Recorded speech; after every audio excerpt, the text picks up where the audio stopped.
This episode of the Nerd Corporation podcast may contain spoilers and explicit language. Listener discretion is advised. We are the Nerd Corporation.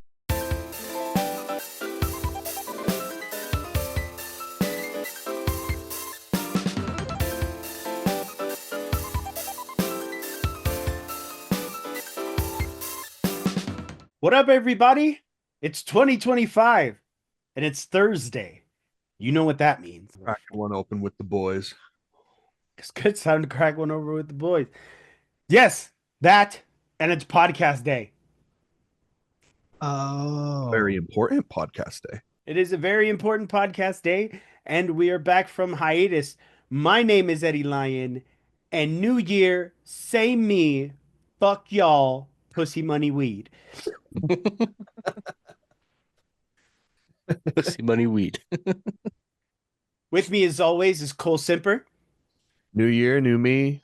The goal is, as always, more head, more bread. Hey, Derek Reese. happy WWE Raw on Netflix Eve, guys, as of this recording. Yeah, That's true. By the time you see this, Raw will have been on Netflix. Tell us in the comments what you thought. Tell us about all the fun things that happened. We don't know what's happened yet, but tell us in the comments. Let us know what's going on. And Nick Lewis, Pussy marijuana. yeah. Y'all talking about pussy, and I'm talking about wrestling. Yeah. Yeah, because we get it. I mean, I've got mine in bed upstairs right now. Hey. Like you guys do, but I I don't. Oh, ladies, he's single. One day. Welcome to episode 205, our top 5 games of 2024. This is the time of the year where we go back on our year of gaming and talk about the games we played, how they made us feel, what we liked, what we disliked about them. The criteria is the game has to be a game that you played in 2024. It doesn't have to have released in 2024. You just have to have played it in 2024. We get 5 games, 5 being the least liked, 1 being the best liked, and we get 3 honorable mentions. So without further ado, let's get it popping. I'll start. My number 5 is Black Myth Wukong. Okay. So when it comes to games like, Souls type games, games that are like super challenging, it's not really my bag, right? Like I'm not really that into those kinds of games. But Black Myth Wukong had this special kind of like charm to it that Uh-huh. really like held me in and really like made me enjoy it. Um I played it in Chinese, which was even cooler. It kind of immersed me a little more. It was kind of like watching an old kung fu movie, really. Yeah. I had a lot of fun with it. It was challenging at times, but I didn't feel like it was as challenging as like a typical Soulsborne game where Yeah. I was It's much like, more surmountable. yeah. And so I feel like it was still lots of fun that way. The animation style was incredible. The story was very immersive. I really found myself feeling like I was the Monkey King, you know what I mean? Like it was super cool. It was super cool and I really enjoyed it.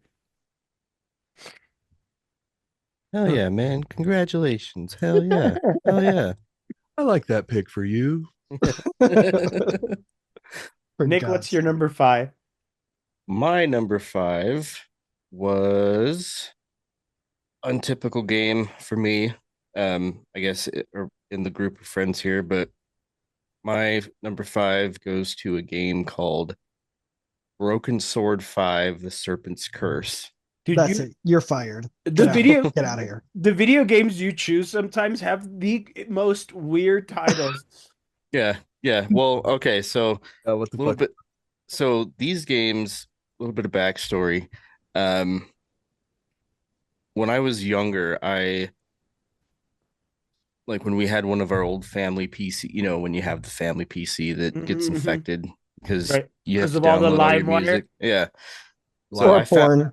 I found this game at Fun Unlimited called um Broken Sword 2: The Smoking Mirror.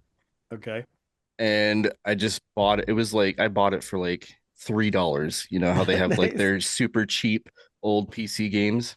Hmm. And like I took it home and started playing it, and it turned out to be like a one of those classic adventure point and click games, like Monkey Oh, Island and the old Lucas games, Indiana Jones games. Yeah, yeah, yeah. And like those have actually become some of my favorite games to play.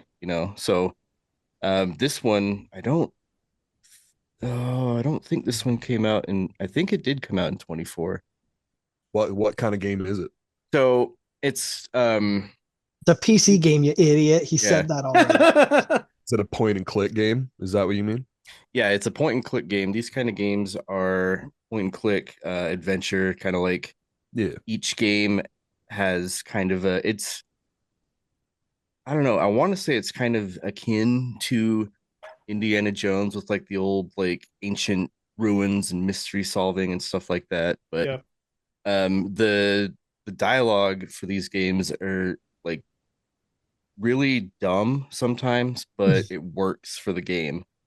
Like it works for the characters. I love Um, those types of games where you could just like where it's almost like dad jokey how the yeah, dialogue is and you find it funny because it just fits. yeah. There's only two games in like I think it's 3 and 4 that I haven't really played because they tried to veer off and do like um number 3 is almost like tank controls.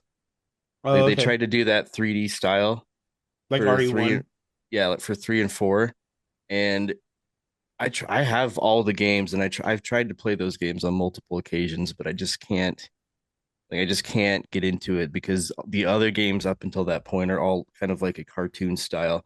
Mm. And they just released a remaster of the first game, so I've been playing that a little bit. But yeah, these games are super fun. That's it for me. Number 5.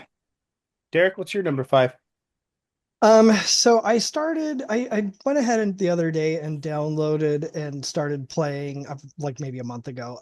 Started playing Medieval, Okay. and Hmm. and Nice. I've just had a lot of fun with it. Like, I Dude, don't that know, it's game is just so fun.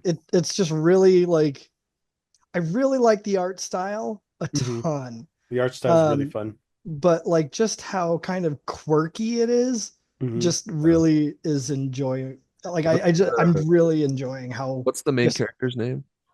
oh fuck, what is It's like Sir It's like Sir fuck. Just Francis or some shit like that. yeah, yeah, yeah. something like that. Yeah. That's a classic But PlayStation character, dude. yeah, it's great. I really enjoy it. Like it's just super charming. Good.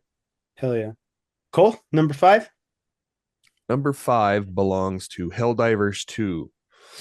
So Nice. the way that this game had gripped everybody Hmm. was something to be researched and Hmm.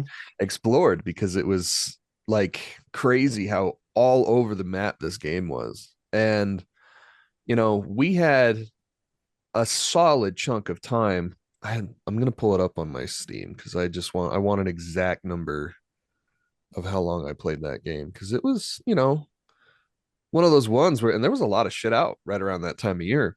So there's Quick, plenty to play, but we're like, nah, we're democracy. quick Uh, side note: the my number 5 game.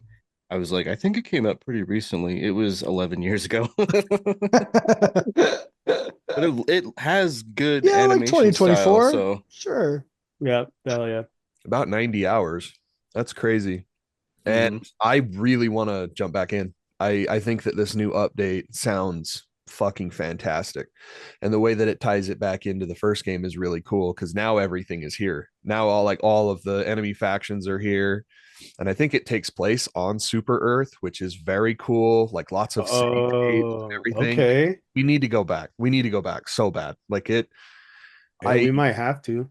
it sounds like a great fucking time, especially like I can feel the Call of Duty grind like kind of lowering a little bit. Oh yeah. Well, I still have desire to go and like get all those camos, but like I mean, it's definitely a lot like the desire to play Call of Duty is a lot lower now just because of, and there's like lots of other shit to play, especially this Helldivers too. It's new patch, new update. Right. They definitely kind of botched a lot of important shit. Them and Sony, I think probably more on Sony if I had to pick. Sony did the whole sign in debacle on PC that everyone cried about, and Right. that hurt inevitably. It Evidently did really that did. hurt.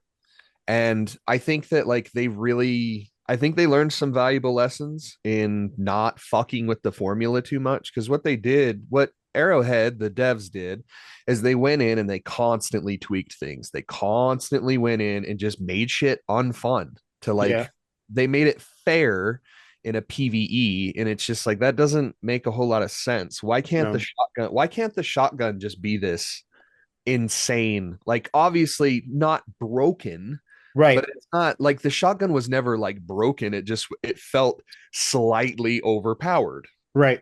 And it And wasn't even that much overpowered either. why change it? Mm-hmm. You know what I mean? But they did Mm-hmm. this like for like all the weapons, and it's like what are you doing? Why?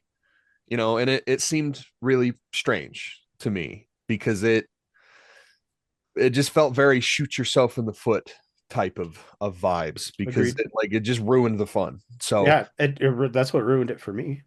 I think that it needs to, and it did kind of, after 90 hours of shooting the same bugs and the same, Robots and eventually it kind of just, it hit this very natural period of like, I'm done with this game. Mhm. Like I've played it, I've seen everything almost, Agreed. Yeah. like what makes Helldivers 2 so special is like that emergent gameplay and like oh dude, we were playing on this map and this happened and then that set this off and it just becomes this like super organic storytelling just with your gameplay. Mhm. And that's powerful shit, dude, to have in your game. And I think that, other devs would be wise to copy that. But, I feel like Sony gave these guys like so much room to just make a game because this thing's been in dev time for like 10 fucking plus years. So, if you haven't played Helldivers 2, it's very cheap right now and you definitely should. PC or PlayStation, it works best on both, honestly. But yeah, my number 5 is Helldivers 2. Very nice. On to number 4. My number 4 is Balatro. Bless you. Thank you. Let's hear it. Pacho. What a fun little game, dude. Like it's incredible how a simple concept like Texas Hold'em can be transformed into something so magical and fun. You know what I mean? Adding the Arcana cards and the planet cards and the Mm-hmm. all those that help you you know that help you with an advantage to your deck is just so fun. And that like winning the game hits that serotonin and reward center in your brain that a lot of games like this don't really do anymore, in my opinion. Yeah. It's They, super they probably just took that from Lady Gaga because she made it a song. And they're like, I bet we can make a fun game out of this. Right? Yeah. Dude, it's super fun. If you haven't played Balatro, you really are doing a disservice to yourself. It really feels like the next, like how you've said, Cole, it's the next Candy Crush, the next Solitaire, the next, it really is that. And it was funny because when you guys were first explaining it to me, I'm like, oh, it's just a card game. I'm probably not gonna look into it. And then I did look into it and was really happy that I did. Yeah. So Balatro is my number 4.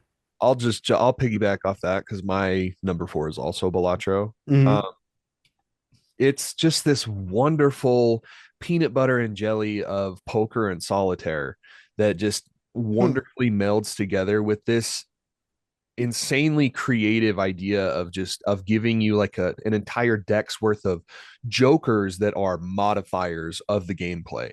So like you'll get a joker that the most basic one is just a times 4 molt or a plus 4 molt, you know, so it'll take your score that you're going to earn and times it by 4, basically. And then you get 30 other jokers that do something similar, and you just create this, like, it's a roguelike. So when you're done, you're done. You start from 0 every time. But also Balatro is cool because it, like, there are incremental, like, goals that you can make, right? Like if you use a joker a certain amount of times, it will unlock another joker that you like, you know, that you can buy from the store, and that's how you unlock it. But you know, you won't get that joker unless you use this specific joker like 3 or 4 times. You know, there's lots and lots, dude, endless incentive to just one more run. And Now then it's next thing you next thing you know, it's 4 o'clock in the morning and you're like, God damn it. And the music is so fucking good. It's like, it's, dude, I don't know how to describe the feeling I got when the Game Awards played the Balatro song. I was like, dude, that's insane. It's crazy that like this game is standing with giants, bro. And yeah, there's a reason why it's there though. Like there is no bones about it that game is there among the, you know, elite games. It's there for a reason. And it's $10. Mm-hmm. Like I recommend it to literally anyone who has a smartphone, who has a Switch, who has a Steam Deck. You know, I can't wait for it to come to PlayStation because I feel like it would be perfect to play on the Portal, like watching a movie and just playing Balatro on your Portal. Good ass fucking morning to me. But that's cool. Yeah, my number 4 is Balatro, so you can skip me. Cool. Nick, what's your number 4? My number 4 is Warhammer 40K Space Marine 2. Nice. I finally picked this game up on sale during I think it was the winter sale that just happened actually. Maybe it might have been that or Black Friday, but I'm a good 5 hours into this game, and like when I played the first one, I was like, dude, this game is actually really fun. Because way back in the day, me and my friends used to play the Dawn of War games, like the old RTS games. Oh you know? yeah. They rock. And yeah, and I was like, oh, there's like a shooter, you know, Warhammer game coming out, and so I checked that out, and I was just like, holy shit, I'm just like running through and just decimating these fucking Tyranids, you know, and I was like, okay, this is really cool. And 2 came out, and I was like, yeah, I want to get it, but I'm just kind of waiting. And finally went on sale, started playing it, and it is visceral how fun that game is. Yeah. Like, so fucking fun, dude. It's such a cool game. I mean, there's not, it doesn't have a gripping story, you know, but the identity of the Space Marines and how they're just like looked up to, just like revered. Is there? Yeah, they are like genetically engineered, like war heroes, you know. And they just have these. They just wear this massive armor that would make the cogs from Gears of War look like pussies. Like it really does. Yeah, they're basically OP Templars. Like, yeah, exactly. They have these chainsaw swords, which I think are some of the coolest weapons ever. Fuck yeah. The only complaints I really have about this game are, I mean, the executions that you get when you finish an enemy, those get repetitive, but that's bound to happen. Like they're not gonna, you know, do a new one every time you do it. How many of those have you built?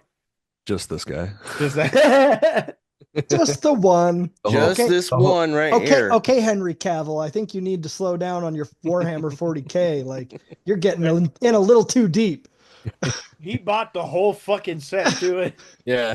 Oh, it's definitely, this guy was cool, and I was like, I gotta have at least him. But the cool thing that I'm hoping with this set that I bought a army, by the way, or just like a starter set for an army. So I didn't buy everything, you fuckheads. But every time I get the itch to do this, I'm just going to go in and just create a little model, and Yeah. that's it. And then, just continually do this Like, are you going to do it from start to finish? Like, before you start another one, for example, like, are you going to paint that one all the way yeah, up this and guy then needs start to a new one? yeah, like I want him to be like full, and then Right.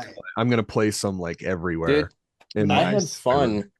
I bought this 3D printed model of a Bulbasaur at the game swap that I went to, and I painted it. Yeah, Yeah, that And shit you can looks good, tell dude. because it kind of is off in some places, but like the time that I sat there and was like painting it, I'm like, this is art. therapeutic, dude. This Oh, is yeah. Oh this yeah, is great. Cole's gonna go full 40-year-old version with like Yeah, the fucking magnifying the glass. magnifying glass, and he's like Gonna be talking to him. yeah. You're you're in the front lines, and you are your the name is Decimus Optimus, and you will be in the front lines, and you will carve a path for your brethren. Yeah, no, I'm gonna piggyback off you a little bit because my one of my honorable mentions is Warhammer. Dude, intoxicating. Like Yeah. just absolutely, it's so easy to get sucked into the Warhammer 40K like universe, and I love how fucking it's almost borderline campy, just how like serious everything is. It's like yeah, for the Emperor, and it's like Yeah. much to the chagrin of some of the people that we were playing with, it became yeah. like a problem, and I can see how like it's kind of oppressive if you take everything so fucking seriously, but Well, I mean, I think there are certain things like that that, should be exactly, over dramatized, like super melodramatic, and like it's perfectly placed in certain Because well, things. It's this Helldivers. is yeah, this look is at how their that was this is too. their this is their life. Like Yeah, like nothing else matters to these guys except for eradicating the Tyranids. No, and literally for every example, for as another example, like Supernatural, I love how melodramatic they yeah, are in Supernatural. Like, yeah, you're supposed to be. This is like life and death, apocalypse, and Yeah. this and that. Like, you're fighting God, you're fighting the devil. Like, yeah. it needs to be ridiculous. Well, Right. it's just funny too because like everyone ate that shit up with Helldivers 2. That was like Right. Mhm. half of the meta is that like you're Yeah. like space Nazis and you're like literally eradicating other species from like that was the whole fucking point of Helldivers 2. Right. So this is just a side tangent. This is a one guy situation with this where I don't feel like anybody else really feels this way hmm about Warhammer, especially this game because it's such a throwback to like 360 era games where it's just like we're focusing on gameplay and fun with the bros, and Yeah. it doesn't explicitly say fun with the bros, but it definitely harkens back to those Gears of War, those Bad Company days where it was It's like you're playing with friends and it feels the game is kind of secondary, and the first thing is that you're here taking on these hordes with your friends.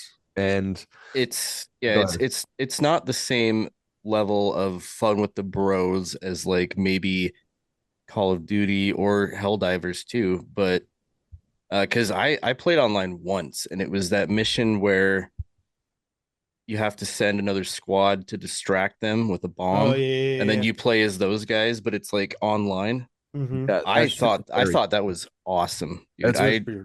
I was the guy with the hammer, and I just run in and just fly up in the air and come down on them like that.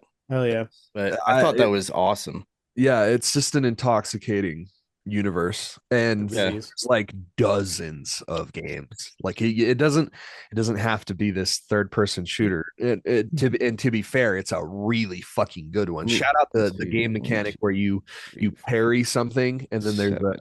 there's a reticle on their head and you just press one button. It does this quick like zoom in headshot.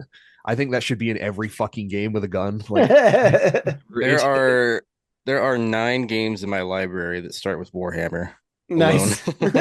Nice. yeah, and I mean this game opened the door for me to go back to those. What did you call it, or what was the Dawn, RTS Dawn of War. Dawn of War There's two? like there's like four there's like 4 games, four, I guess you could call them expansions, kind of like how Yeah, Yeah. StarCraft has like there are different expansions, but there's Dark Crusade, Soulstorm, and Winter Assault, and then there's three more in Dawn of War 2, and then they made a Dawn of War 3, which wasn't super well received when it came out, but it's still kind of fun.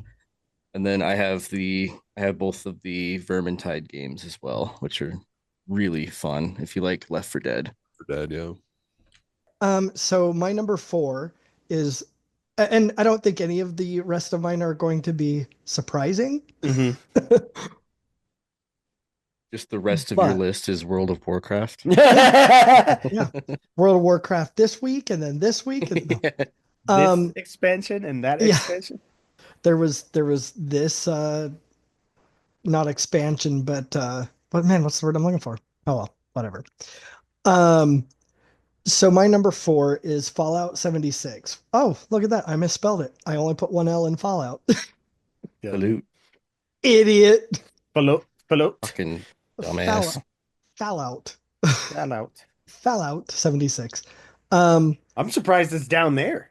so in terms of like the Fallout and WoW, like I I I pretty much feel like those are just about equal in terms of how much I like them and Gotcha. what their different aspects bring, you know. Right. Um, but yeah, then the other two, like my final two, like will make sense too, because you'll be like, oh, okay, well, yeah.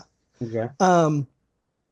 But yeah, so I mean, it's really just a tough battle for these 4 spots.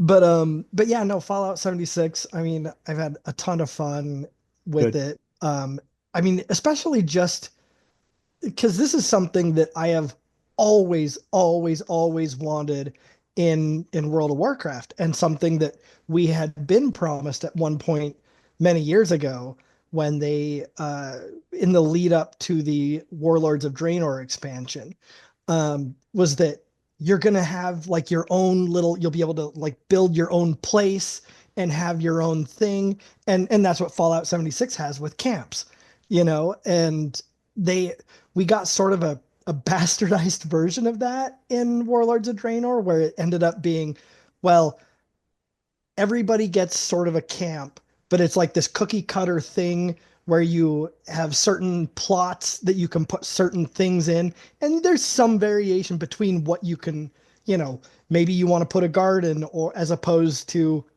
you know, some a little well, I guess the garden's just kind of its own thing, but like you can have a barracks, or instead of a barracks, you can have like a forge or whatever. So there was like a teeny little bit of variation depending on like what you were worried about doing, but they're not sort of the free build, like put whatever the fuck you want in your camp. Right. Like you don't have to adhere to anything, and still there are things in that you can put in your camp that provide resources, or you know, so on and so forth, which is primarily what um the camp, I guess I forget what it was called, but the oh, garrison, that's what it was called. Like what your garrison provides is sort of similar, and you can have a little mission board and send people out on missions that give you different little rewards. But like I say, it's all just very plug and play. Right. There's no There's no like variation. creative There's no, freedom. yeah, exactly. And in that Warlords of Draenor garrison, everybody's garrison was in the same place on the map Oh. in one particular spot. So it was like an instanced thing. Like people couldn't, unless you joined a group with them, and you know, they could then, you know, select an option to go to your garrison. But other than that, people couldn't go to your garrison just willy-nilly and do stuff. Like, yeah, you had to be in this instanced version of it because it was all in the same single spot. It was just one static thing. So, I Lame. mean, it's a huge thing I love about Fallout 76. Supposedly, World of Warcraft is looking back at that and working on, you know, a thing where we'll get that maybe next expansion, I think is what it was. Um, so who knows? We'll see. We'll see if it's implemented or if it once again falls by the wayside. I don't know. Yeah. You never know until it's live. So, but I mean that's a huge thing I love about Fallout. And then just the social nature of Fallout, which is something that has I feel like over the decades has like severely been reduced in WoW. I mean, I get it. Blizzard wants to make it so that you don't have to rely on having a group and having a guild to go and accomplish things. I totally get that. And I do love that. I think that's great. But I mean, there's always going to be a drawback. There's going to be a benefit Right. and a drawback. And the drawback is that there's just nowhere near the emphasis on community that there used to be. So it's a huge other thing that I really love about Fallout. And then also just all of the camp stuff that surrounds or involves holidays. Like that's so much fun. I mean, if I had more, I don't know, if I was a little bit more dedicated, maybe I would rebuild my camp for, every holiday. But I mean, and I have multiple camps like everybody does, but like I have one that I call my primary camp, and that's the only one I really fuck with. But so like I just left my camp the way it was and then just threw a bunch of Christmas shit around. Nice. It's instead of like tearing it all down and rebuilding it as Right. you know. But I mean it's just so fun. I still have all my Christmas shit up at my camp because it's fun. I love it. I've It's got my little January. Take it down. never. I My mean, I'm not sister, that way in real life, but in yeah, the game, yeah. Yeah. my sister does that with Animal Crossing. Oh, Every okay. every holiday that comes up, she removes everything in her little Mhm. valley and redoes it all Yeah. in holiday. So that's cool. Like that's the only thing that stops me from doing that really is just going, oh, this is gonna take so long. And I Yeah. just don't, I can't. I mean, so like I threw my snow weather machine up Hmm. and I threw some of the plastiform holiday decorations Right, up and right, right. uh what else? Oh, I got some rad stag Rudolphs Oh, that nice. I put all over my camp and That's rad. Radstag, like Rudolph. yeah, it's great. I don't even know if that's what it's called, but that's what they are Yeah, because they all have the red nose that's or funny. red noses because they have two heads. Right. But yeah, it's so much fun to just fuck around with, I and agree. so yeah, that's my number four. I just have had a great time, even though some bitch decided to puss out and delete Fallout. I'll fucking do it again. No, you won't. It's already deleted. Why would you do it again? Because You'll read. I'll come You're back to the game. no, you're gonna I'm gonna come download back. it just to uninstall it. Yeah. Yeah. That's what Take I was gonna this, say. Derek. Take this, Derek. Leave it up just long enough for me to see that you're back and Hmm. like actually log into the game and I'll be like, dude, what's up? And then you uninstall it right They're there. like, nothing. Hold on, I'll be back. And never come back. Give me a sec. Last online. All right. Father going out for milk. All right.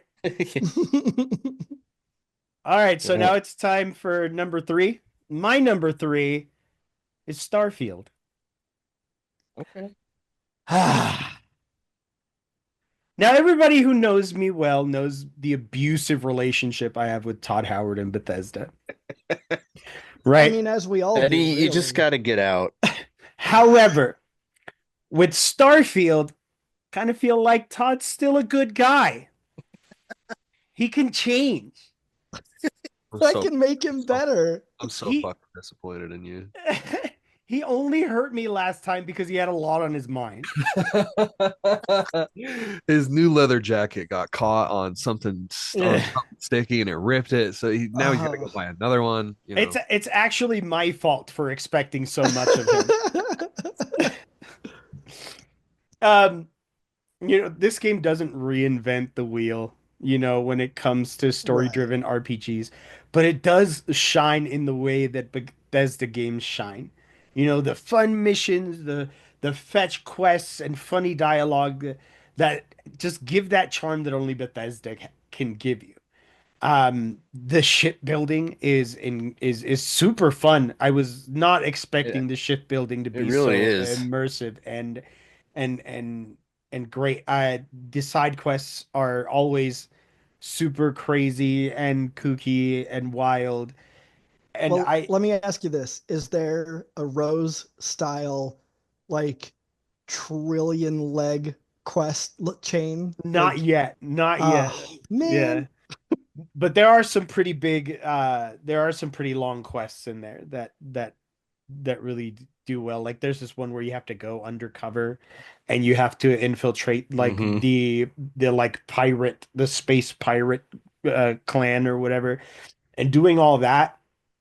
And it was funny because That as was that was really fun. it That really was was. really fun too, because you're like, oh, I'm kind of playing both sides of the I call them the space cops because I don't Yeah. remember what they're called, but the Yeah. Yeah. space cops or the pirates, and you're like, Space oh man, who cops. do I side with the pirates and collect the Right. bounty, or what do I do here? Right. And so, but the crazy thing for me was that there was a bug, like Bethesda games do. There was a bug where I like it was like return to the Space Cops ship or whatever, and I would be in the area, but the like marker would like flip out and would go away, but there was no ship anywhere to be found. So I was like, well, this is bugged for a minute. I guess I'll have to come back. And so I went and did like a fuck ton of side missions as an undercover pirate and won so many like dialogue options because I was the pirate because they give you different dialogue options for the Hmm. factions that you're with. And so it's like, well, you know, I'm part of the Crimson Fleet, bitch. And they were like, "Oh, I didn't know you were that. Here, you could take this prisoner from us." Like like it was super cool. It's super fun. You know, So you cheesed a bunch of shit. yeah, I really did. You know, and like and then I came back to the story after I don't know if it had been fixed or if I just fixed it somehow. And it was you know, it was all good. I finished the mission, got all my credits and stuff. It was rad as fuck. Um so I guess you win this round, Howard. You fuck. Nick, what's your number three? Oh man, if Cole was disappointed in your number three, I don't know how he's going to feel about my number three. Go on. Um, Oh, he's gonna lose his shit at my number yeah. two. Um, my number three is Dragon Age Veilguard. And I'm not saying this to spite. I'm not saying this to spite. I have played this game for like 20 hours, and I'll admit, beginning of the game was a very like kind of a slow draw. Mm-hmm. And then you start to recruit your characters. You've got characters coming back from Dragon Age Inquisition, like Harding and Morgana from the first Dragon Age game. Like she's in this game. Um, Essentially, though, like you're taking over for Varric because he gets injured, Okay. and so he's in the game, but he's kind of sidelined because he can't do anything or whatever. Um, but like the more you play and the more you recruit your characters and like do side quests for them and stuff like that, like it kind of you kind of like form a bond with your party or whatever, and it's like, okay, this game's like drawing me in way more than I expected it to. Good. I am just waiting for um the Kunari's name is Tosh, the one that everyone's making fun of, Oh yeah, yeah, the wokeness or whatever. yeah. Yeah, And it's funny because it doesn't just start out where they're just like, no, I'm non-binary, blah blah blah. Like they're actually like struggling with like, because they're like, oh yeah, my mom said that sometimes when I dress like this, I look like a man, and like it kind of feels right. And so they're like struggling with this like internal dialogue or whatever. And I'm just like, oh, so it's not like people are making it out to be like she just comes in and just goes, I'm this and that and that and the other. But yeah. there are some they do have some obnoxious like dialogue moments where I'm just Well, like, oh my God, Nick, okay. it wouldn't be as fun to make fun of or be angry about if you didn't paint it in black and white. God, come on. I'm sorry. You've got to I blow it out of proportion so you can be mad about it. It's true. It's true.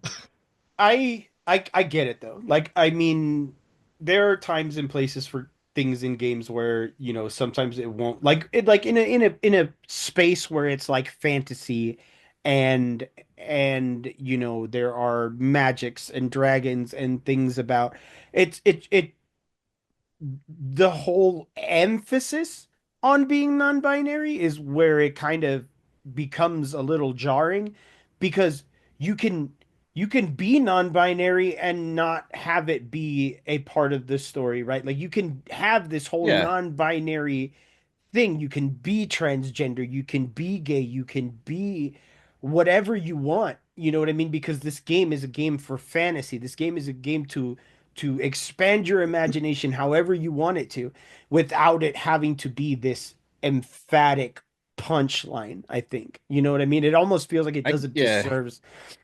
I get that. And but also at the same time, like it's not I don't feel like it's forcing it down everybody's throats, Hmm. because Okay. they're asking the character questions like, "Oh, well, you feel this way when you do this or whatever," and they're just Hmm. like, "Oh, I don't know, man. Maybe I just need some more time to think about it." Hmm. Like I'm 20 hours in and I've just gotten to that part, so I haven't even seen like the whole dialogue where they're like fighting at the table about it. But Okay. Well, that's good. Well, and I mean, also from my perspective, like, would you rather have a game that like doesn't even address who the characters are, or yeah, something that has like rich, deep story that goes into characters and their backgrounds and things like that, you No, know? that's true. And then ultimately, I mean, who gives a fuck? If you don't like it, don't play yeah. the game. The other thing I Like, was gonna say is like it when you think about like the fantasy setting and stuff like that, there's not really in your typical fantasy setting, there's not really that type of character development. So it's interesting to see how the other characters like react to what yeah, this other character is saying, because they're like in your typical fantasy setting, you're like, oh well, they don't. There's no like transgender elves or whatever. So it's like when that comes about, it's like, oh well, I don't know what that means. Like, what does that mean? Like, can you tell me what that means? yeah, It's just interesting to see how they all react and deal with it. But yeah. And other than, oh, uh, sorry, I was just gonna say the other thing too is that I think that once people become comfortable enough with that sort of characterization, um, you're not going to see it highlighted and touched upon as directly because, No, that makes sense. you know, yeah, right now it's a hot button issue, so everybody's going to take issue with it, which also just, no press is bad press is going to make people want to shove it in their games. Yeah. So, Here's I what mean, I'll yeah, once it becomes like less of an issue, like it'll be there and no one will even bat an eye. yeah. Here's what I'll say. I don't have a problem with the subject matter. I have a problem with the messenger, and I have a problem with the way it's being told, because there's a game that we've all played and we all love that did this masterfully and subtly to a point where it's not only believable, it's accurate representation, and it's also very heartfelt and believable. Last of Us 2. That is Lev from The Last of Us 2.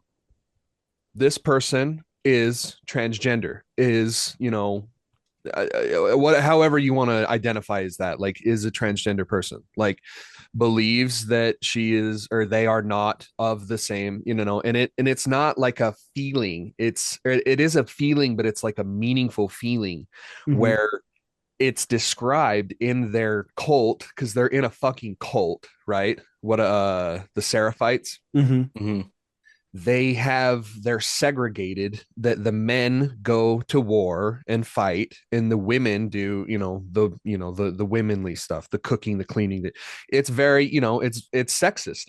It is, in a way, it is sexist, but I it's was gonna say, so you're saying the womanly stuff is cooking and cleaning? You piece of shit. You misogynist asshole. Damn right, that's what I'm saying. I guess it's more taking care of the kids and and everything that entails, because the men are, it's a different, society, world, whatever. Right. We're back to, The Last of Us is basically reverting us back to tribal, like actual tribalism. So Mhm. it makes sense that, like, I never felt like I wanted to do this stuff. I wanted to go and fight. I wanted to shave my head and go fight with the men because I feel like that's where I would be good at. It's subtle, it's little things, and it's like Mhm. it doesn't require a literal dinner table scene with their mother, being Yeah. like, oh, and then you like, I guess if I had to hit on like the woke shit at all, it's like, why do we have to? It's a fantasy land, so it's like, don't you think it's a little demeaning to have like binary, non-binary, transgender, like all these like the nomenclature for this stuff to be in a fantasy game? Like I feel like that just kind of like muddles my representation. If I was a gay or a transgender or whatever, I just feel like it doesn't. That's the messenger. That's, and the way that they say it is like, there's a scene in the game where you look into a mirror and you choose to be, non-binary, and it even says, like, in parentheses underneath the option, it's like, this is the transgender path, or this is the non-binary path. you know um you look at this mirror and you're like literally like monologuing to yourself, like, I always knew I was transgender, I always knew that I wasn't, and it feels very over the head, it feels very on the nose. Whereas, just going back to my previous example of Lev, where it's like, this is a full, you want your characterization, you want your, like, your lovingly detailed crafted characters. I feel like that is like the I mean, poster I child. don't I don't think that that's comparing an in-game character, like an in-game NPC, to a character creation screen. I don't think that's a fair comparison, though, because how are you going to subtly do that in a character creation? Like that's not going to Like in a happen. character you control is what you're saying. Yeah. Yeah, Well, like the onus is on the player to create the right, backstory for the character that they're playing as. right. Um, so like for a person who's playing that game who is transgender, to them, they're probably not going, this is on the nose. This is a little ridiculous. This is over the top. They're probably I think going, some of them holy are, shit, dude. look at that. I mean, I'm sure some of them are. I'm sure a I'm lot of sure them are. no group is a monolith. I'm sure some of them are. Yeah. But to see that available, to see that as an option in a video game, like whether or not you think it's a little hammy, is pretty fucking cool for a Well, lot of people, it's of course it's cool and it's you know? important. Yeah, it's important, but um I the think I think it's story just that important for people that are like 14 and younger. That's all I'm saying. Like, I feel like the older you get, the less you give a fuck about this type of shit. I just, but I don't know. There are a lot of old white men that are very upset about it. So they give all the fucks. They give all the fucks. Mostly like old white men. to yeah, I'm sure the black people have absolutely nothing to say about transgenderism. Oh no, I just the old white men are the easiest to make fun of. um to just like finish it up. I see what both of you are saying, and I agree with the both of you at in Right. different steps. You know what I mean? Because yeah, to have it there is means something. To have it there, to have a creative to be able to create your character and be able to create it as close to you as possible always means something, because that's what I do. I know in Right. my character creations, if it doesn't have a neared or some shit, like I'm pissed.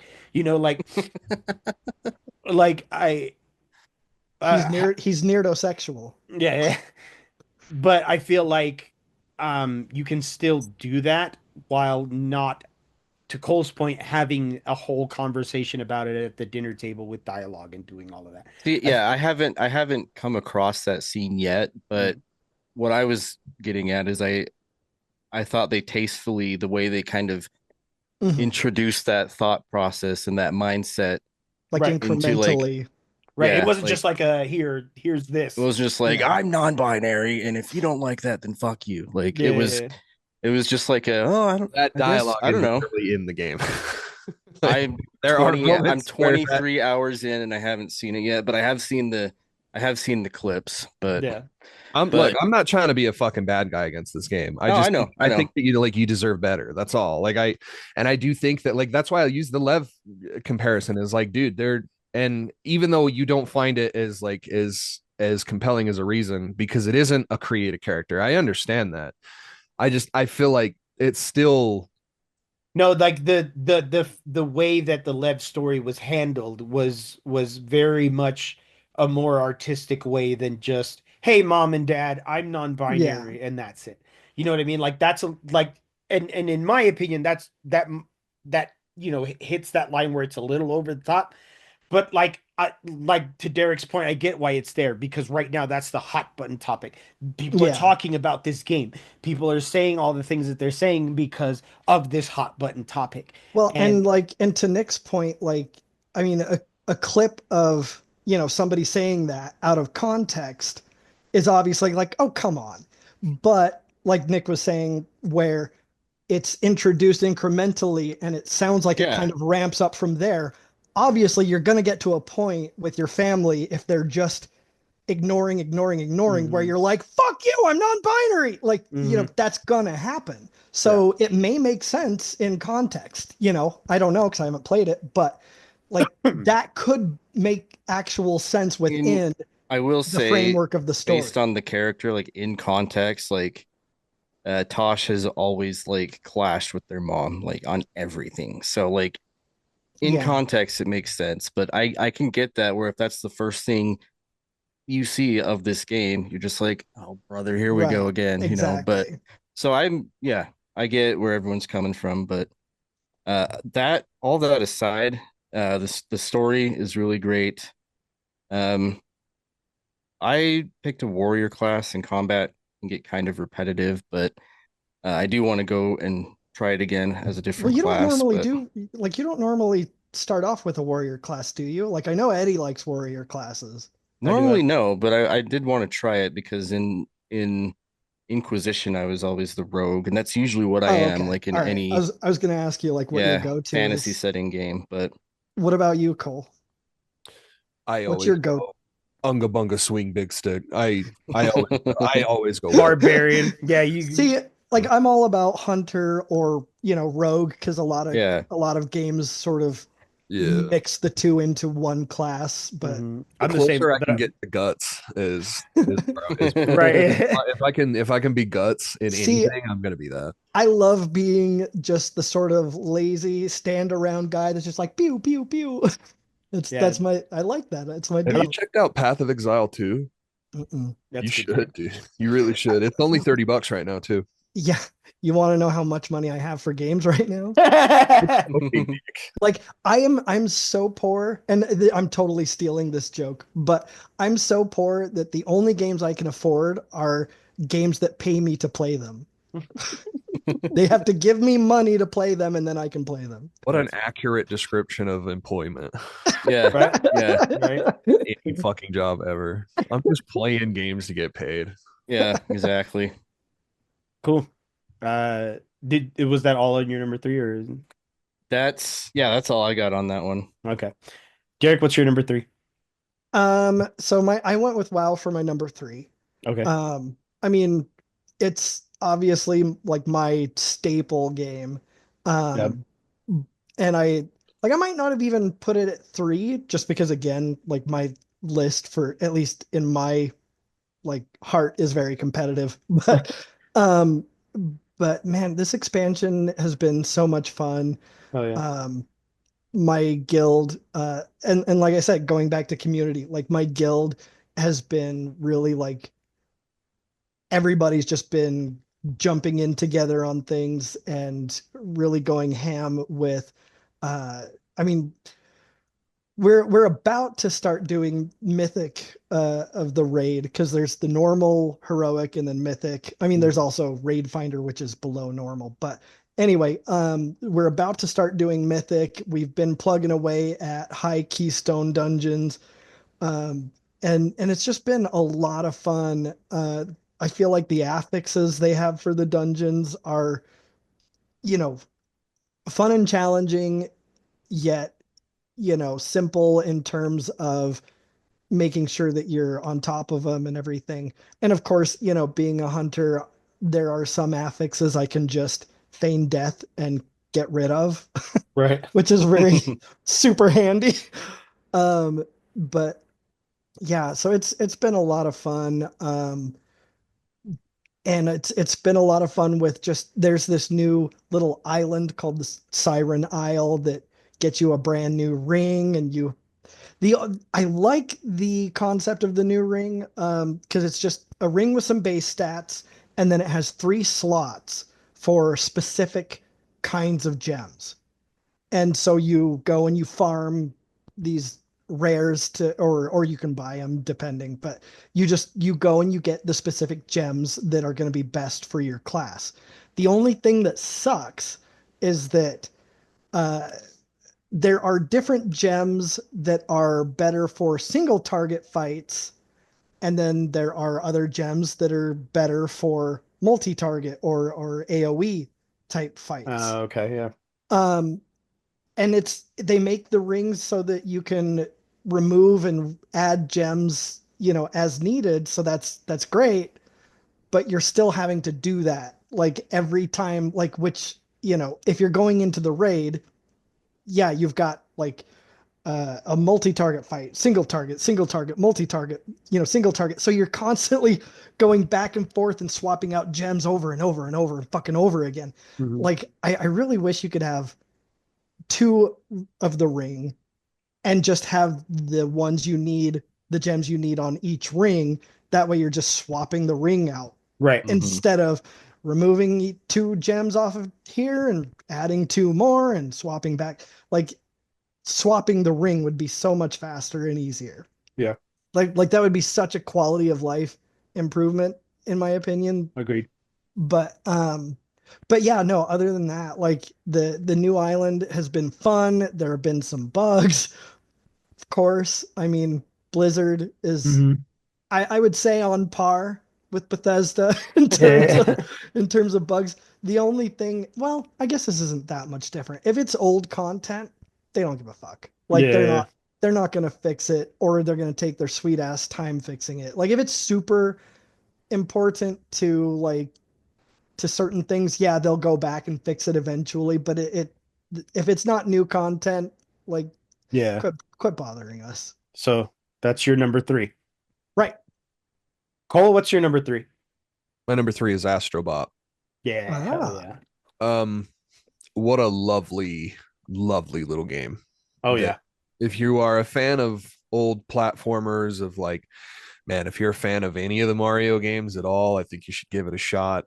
This game is kind of a tale of two different reasons on why you should play it. One is a loving retelling of PlayStation's history, and lots of really cool level designs that went into like specific PlayStation IPs, which are also very cool. It's really cool to like for it to be a surprise, like, because it's usually the ending level of every galaxy that you go into. And, I don't want to spoil them. I'm sure you've seen a couple of them, but, they're all very, very cool. And all of the free support that they've been giving for the game is to be commended as well, just because I think that like this last update added a whole entire like new level that's fucking huge with like with new bots to find and everything. I think that's really cool. I haven't even been, they added a bunch of like speed running levels too that have their own bots too. Like that's where you put like they put the Hell Divers bot in there. So, and it's finding these bots are always such a treat because it's like, oh, I know that guy, Yeah, like I yeah. played that game, or and there was a bunch of them where I'm like, I have no fucking idea what that, and if you have a deep love for PlayStation, and I literally started out gaming on a PlayStation 1. I have a lot of rosy views of the past with those, especially the PlayStation 1. It Oh was, yeah. and the PS2 was like kind of, I felt like I kind of grew up with the PS2 as well, because like that was like right when the cooler games started coming out and everything, and it's all lovingly in there, except for Square.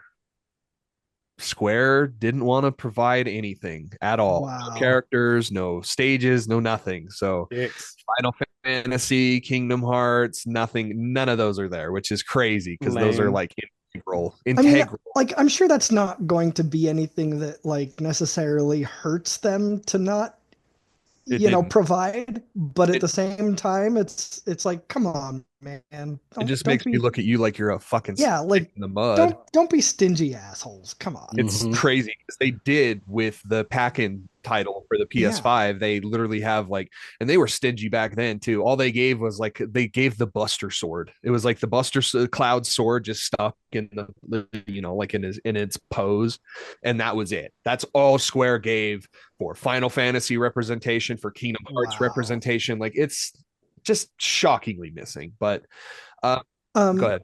Cole, let me random question just because it's a platformer, Yeah. adventure puzzle sort of game. Did you ever get into or play the Oddworld games at all? I never really did. That was like kind of like a blind spot for me. I do have Um, appreciation for them though. I do know that, I mean, previously, and it was on there for a long time, so I'd imagine it probably still is, but Abe's Odyssey was on not the store, the on PlayStation Plus for a Yeah, long time. yeah. But since I have the Soulstorm game, I have it on disc if you ever want to borrow it. Oh Because yeah. I mean, I Oh yeah. don't. I mean, it's nice to have played previous games just because it's just Yeah. sort of fun. But to have that previous knowledge, but I don't. It's certainly not necessary. But I think you should totally check that out. Well, and Oddworld's also in here as well. There's a couple of Oddworld bots that you can find Oh, nice. there. Yes. It's really cool, and it's fun I don't know if it's game of the year, guys. I feel like that's kind of, you know, but it's neither here nor there. I'm over the moon about it because that means not only are we getting a sequel to Astrobot, Mhm. like for sure. I don't feel like that is even outside of the realm of possibility anymore. I feel like it's kind of a given, but also it feels good to have another player in the platformer genre. It Yeah. feels Yeah. for a while it was pretty much just Mario, and a couple of outliers, indie games aside, Fucking sack boy. Sackboy was a really bad experiment. I Sackboy is mean, how we got Chris Chan. Crash Bandicoot. Yeah, I mean, yeah, yeah, yeah. Oh, yeah, of course. Crash Bandicoot 4 is apparently really good, but it just feels good to know that like there's another one, and it's tied to PlayStation as heavy as it is. And if you if you have a PS5, I think you really owe it to yourself because not only is it like a showcase game, it runs spectacularly, man. It's crazy how good it looks and how fun it innovates on platforming. It's a total joy to play and a very easy platinum too. But yeah, that's my number three. Very cool. Before we head into the rest of the list, since you're watching us on YouTube, please don't forget to like, comment, share, subscribe, and hit the little bell notification. We want to get into as many nerdy ears as possible, and that's the best way to do that. We have merch, redbubble.com/nerdcorp podcast. Get all of our sayings and logos on anything from mugs to shower curtains to pillows to all kinds of fun things. We've partnered with Dubby.gg, and use our promo code NERDCORP. If you love us and want to support what we do, consider supporting us on PayPal, paypal.me/nerdcourt podcast. We want to have the best loot, give you the best giveaways, and give you the best nerdy experience. And that is the best way to do that. Since this is a new year, I wanted to show you guys where we were a year ago. Check our chat real quick. This is what we looked like a year ago. Oh, you're talking like our Facebook Nerd Corp chat? Yeah, Hold Oh God. on. Wild. yeah, man. This crazy difference a year makes. All I right, can't time believe I to had my hair that long. It's crazy. yeah, dude. It was crazy. Derek's still rocking the background. Yeah, I am. yep, Things never And change. I'm still rocking the beard too. It's twice as long, but yeah. But it was like out there, but now it's like a little Yeah. more. well, yeah, because I mean, I actually had the opportunity to go get a fucking haircut recently. So I Oh mean, it's yeah. already I already need to get my shit tightened up again, but Cool. Just wanted to show that. Just we've been doing this for a year and some change now, doing the Zoom thing, and I thought it was really Yeah. cool to see Yeah. it. Okay. So back to the list. Cole, get your butthole ready. My number 2 Oh, is Marvel Rivals. Shocker. here we go. Here we go. Wow. My butthole. It wasn't ready for that at all. Yeah, it wasn't. I wasn't expecting that at all. I Mhm. wasn't ready. My butthole is bloody right now. Continue. Hero shooters have been like my halfback for about as long as I've been exposed to them. You know what I mean? While I enjoyed them, they never held me. I was never like big into like Overwatch and being like, oh, Overwatch is my life and all that. But it isn't the case with Rivals. I'm having a lot of fun with Rivals still, even now. Being able to play my favorite characters while enjoying a good hero shooter it's been pretty dope. It isn't perfect, and by any means or whatever. The fact that there isn't any cross progression is kind of shitty, especially for me because my PS5's like communal. So, I don't always get a chance to hang out on my Yeah. PS5. So going back to my Xbox, it makes me feel like a peasant. You know, Well, I mean, after living a good life for a bit, I come back to my Xbox and I'm like level 4 or whatever, and I'm just like, this fucking dumb. But Wow. despite all that, I'm very happy with the game. I enjoy the characters that we do have. The Game Pass is super accessible. Like it isn't like crazy or it isn't like what would you call it? Like it isn't like hard to get. You know what I mean? Like some Game Passes or Inaccessible. yeah, where you have to like grind the shit out of everything Yeah. and you have to just kind of keep it just to get like one level. You're spending a few days. No, it's super accessible.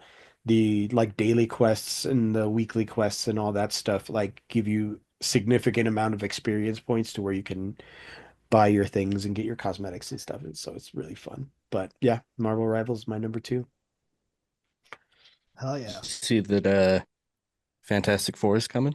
Yeah, I did. I saw that they're putting in the Fantastic Four, and I'm excited to see how they play. I mean, you could Yeah. have just a whole team of Fantastic Four then, because like Yeah. everybody's like, I mean, assuming they, give them roles close to what their actual roles are, Right. like Well, everybody's got still a have nice to. different role. You'd still have to fill because the team it's 5v5.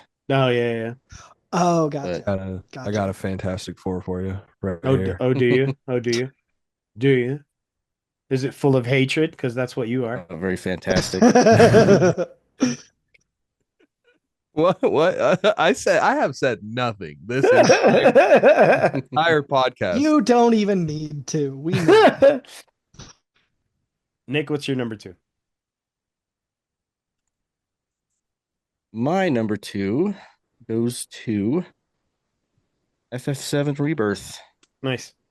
We come back and cradle Cole a little bit after that beating that he just took there. I I haven't even finished this game and I have been loving it. Granted, it's taken a little bit of a back seat just because we're constantly just playing Call of Duty with each other. But Mhm. when I do get around to it, um, I'll spend a good couple hours playing it. Um, but so far, my favorite part of what I've played so far has been the Junon sequence.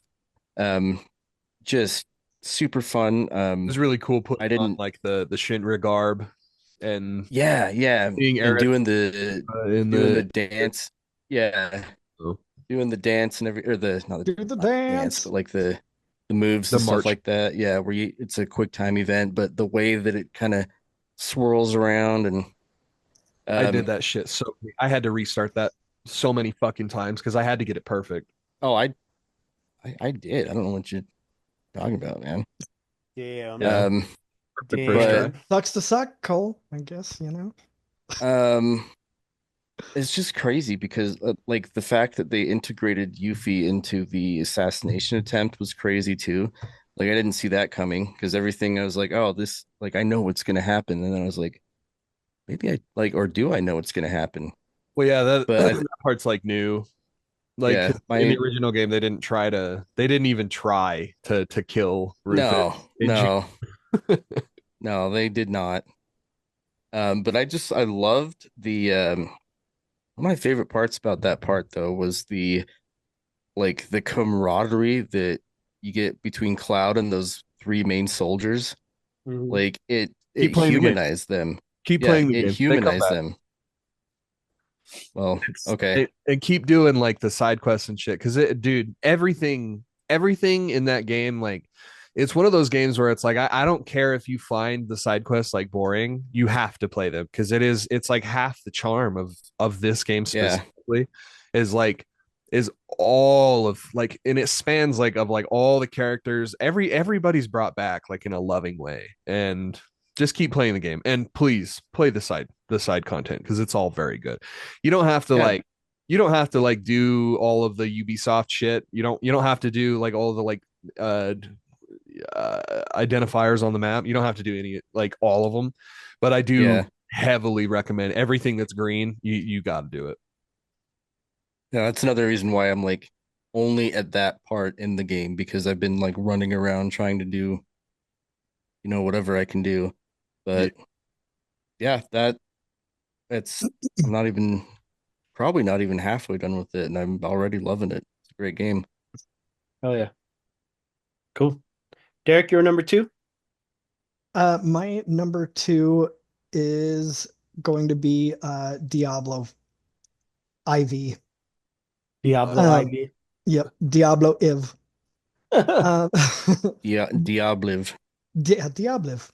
Um, like it's been such a great departure from and something to also clean the palate from Diablo 3. Like it's just so good. I just really enjoy it. I really enjoy the mount mechanic. Um, I mean, the only reason, like literally the sole reason I fell off Diablo 4, because I'm not even playing it right now, despite how much I like the game. But the only reason I'm playing it right, or I'm not playing it right now, is because I don't have anybody that would play it with me. So Mm. again, it's that community aspect where I'm just like, That's how there's I feel no about a lot of games. there's Yeah. no point because I'm just out doing dumb shit by myself, like, Yeah, which is no, I get it. fine, but Yeah, it's like, cool. It's cooler when you have friends. yeah, since I have other games like WoW where I do have a community that I play with, I'm gonna stick to those, you know. yeah. Yeah. Um, but I mean, it's such a great looking game. It's so expansive.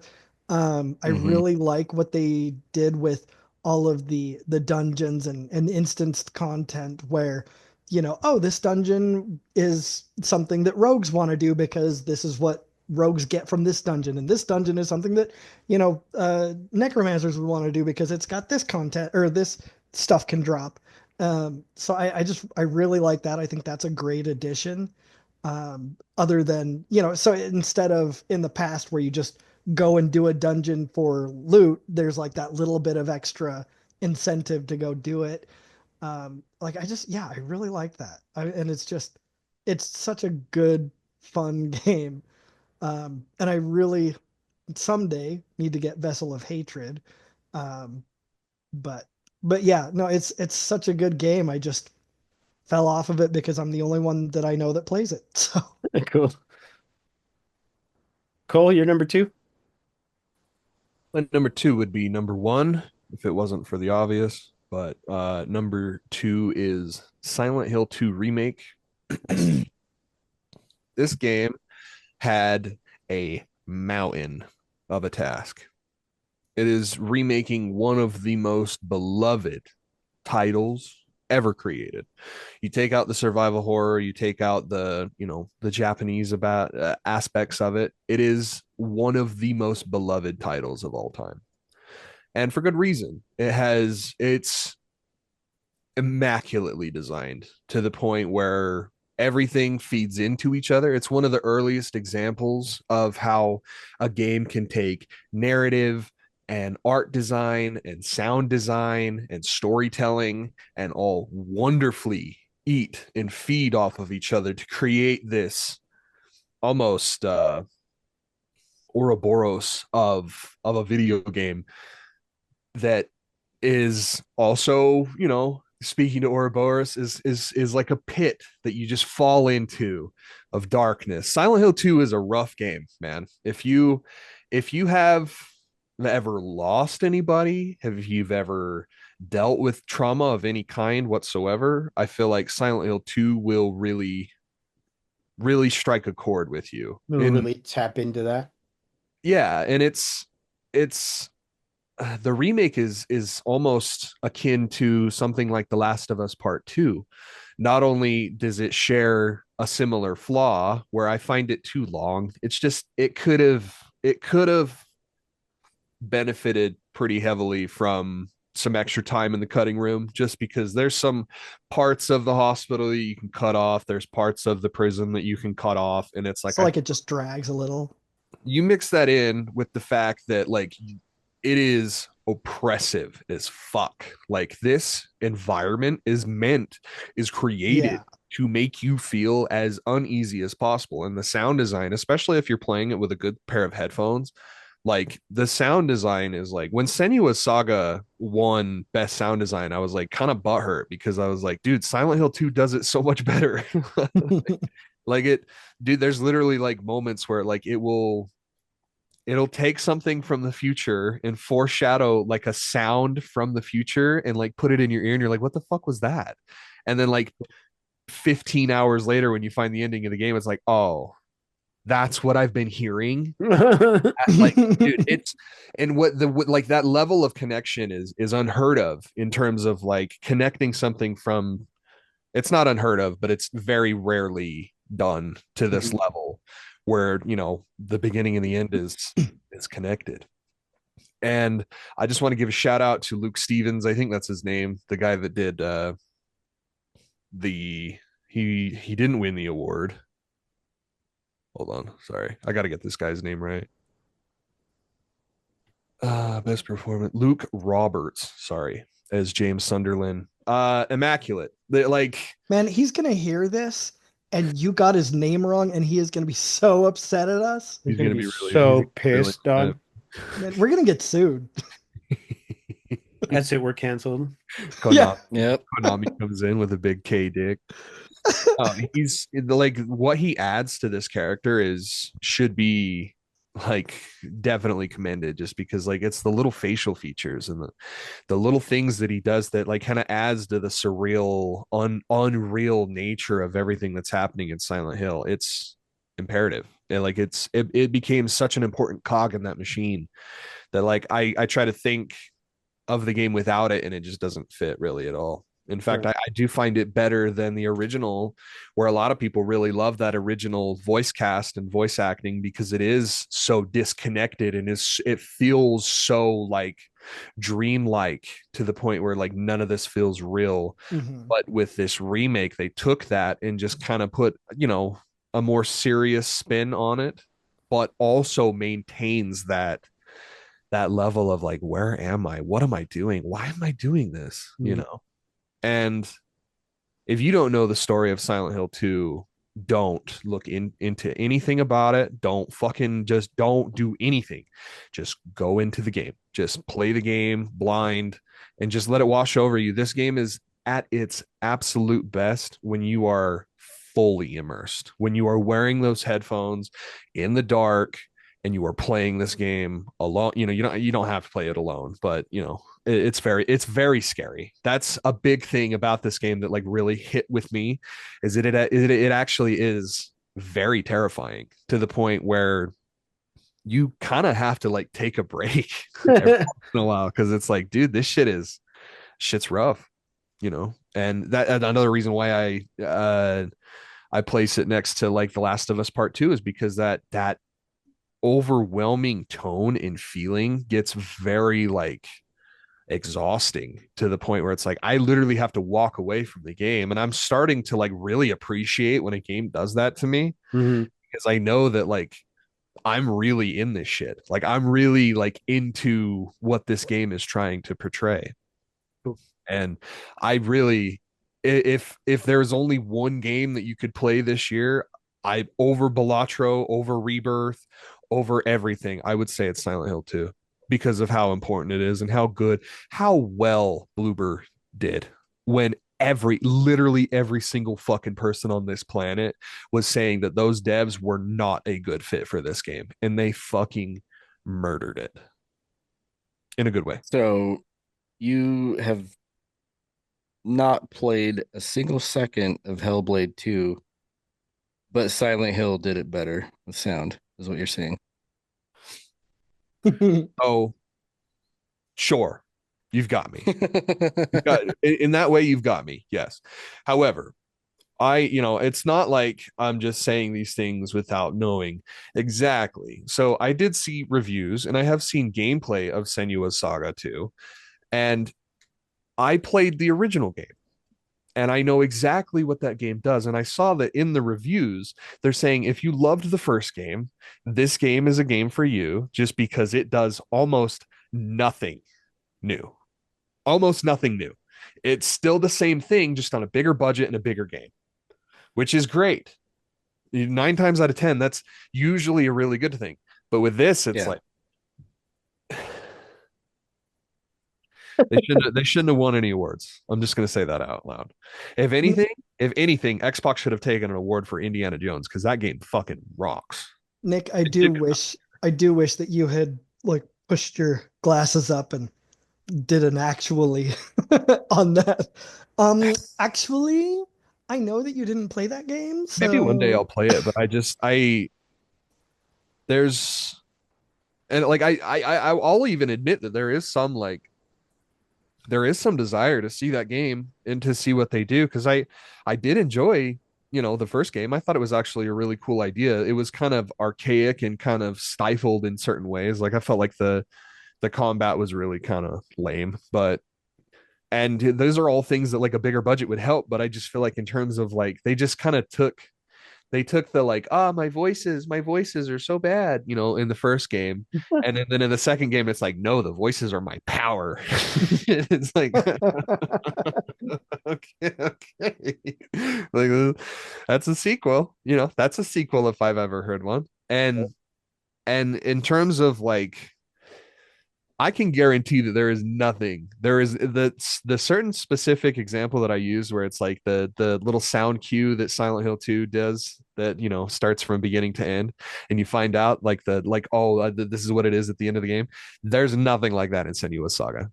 And I will say that fully ignorant of knowing what the content is in that game. There's nothing in that game that is even close to what is as memorable, as effective, and as cool is what Silent Hill 2 does. That's all I'll say. Well, here we are. We're at the end of the list. We're at our number one game. Um, these are the games that we loved to play the most. These are the games that had the most impact on us. You know, our number one picks. Uh, my number one pick is Call of Duty Black Ops 6. Damn. Um, this has been such a welcome home moment for me. Like I never played Modern Warfare 3, so coming back to Call of Duty felt like I took a very significant tolerance break. You know, Yeah. like the camo grind, while still very challenging, hasn't felt arduous as it did in the other titles. I never played zombies to do like the Easter eggs. I would only usually play to see how me and my friends, how far we'd get. Yeah. Um, but it's been so entertaining doing everything in that this game has to offer. Playing with the homies, of course, is the best times. It really is like a quality Call of Duty title, and I really hope that this trend continues. It won't. It won't. The next, like, that's the thing, is like the next three Call of Duty games are probably going to be ass. Yeah.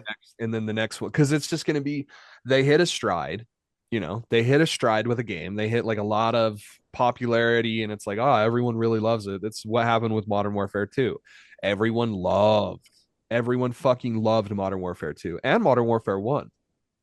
But there's always those interstitial titles between Like those games that are get like, lazy and coast and well, for every Modern Warfare 2, there's a Vanguard. You know Yeah. what I mean? Like there's and it like it sucks because like and you're absolutely correct about the tolerance break thing, to the point where I'm not gonna buy this year's Call of Duty because Yeah, me I neither. I do not expect, I know that it's not gonna be as fulfilling. It's not going to be, and partially because we already did it. You know what I mean? Like we've already been putting in, like, Angela's got 120 hours in this fucking game. I've got 180, and it's crazy that there's still desire to go back, and there's still like, and I do think that tweaking the camo grind a little bit to making it a little bit less arduous and a little less, tedious. grindy. It definitely feels grindy and tedious, but like at the same time, like But I not as much as the other ones. they're doing something with the snipers too. I don't know if you've noticed this, but like it doesn't really count. It counts other things as headshots too. Like if you Yeah. shoot in the chest, it still kind of counts as a headshot. Yeah.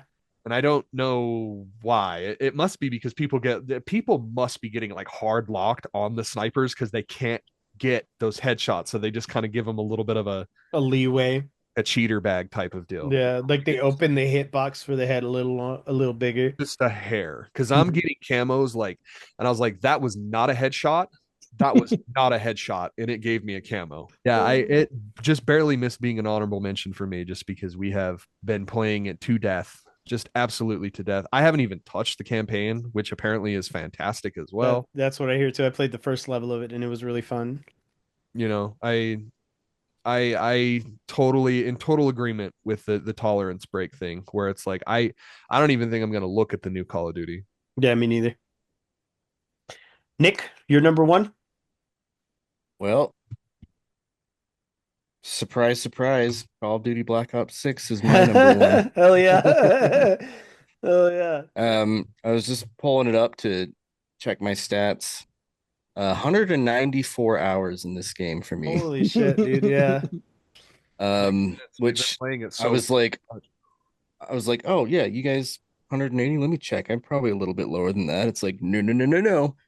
You are much higher. No, no. Um, but yeah, this game has just been an absolute blast. It's not a true return to form, but it's a return to form in sorts. Um, it's just yeah, the camo grind has been a lot easier. I remember in the past Modern Warfare games, like the camo grind was like, okay, for this one you have to get headshots. No, for this one you have to get, kills while prone. For this one you have to get kills while mounted. And I was just like, oh my God, dude. But this one, it's literally just like get 100 headshots and then do a couple other things, and then you've got your gold camo. Um, but yeah, and I'm a little bit of a ways into the campaign, and the campaign really is fun. Like there's moments where when you're about to shoot a target, like it will do that sniper elite like bullet time hmm and like hit the target, but they do it like Call of Duty style where it's like much more detailed and that Yeah. sort of thing. But Rad. yeah, man, the multiplayer has just been an absolute blast. It is easily my most played game. And I know that it came out in late 2024, but it's easily my most played game of 2024, like combined with everything else that I've played So, um so the looking, past year. um, so it says that I've played 9 days worth. So 9 days and 18 hours, 9 days and 18 hours, which translates to 234 hours of Call of Duty. There you go. There you go. Jesus. Yeah, dude, it gets you. It does. It really does. Derek, you're number one. My number one is Call of Duty. No, I'm just kidding. Haven't seen you online, bud. Where you been? I'm hiding. I have a Oh, secret account that no. he's already prestige master. He's got the Yeah. dark matter. This hasn't said I anything I to us. won Call of Duty. I don't know. Yeah. I don't know if you know this, but I won. I am the Call of Duty. No, I went with LOU 2 for my number one.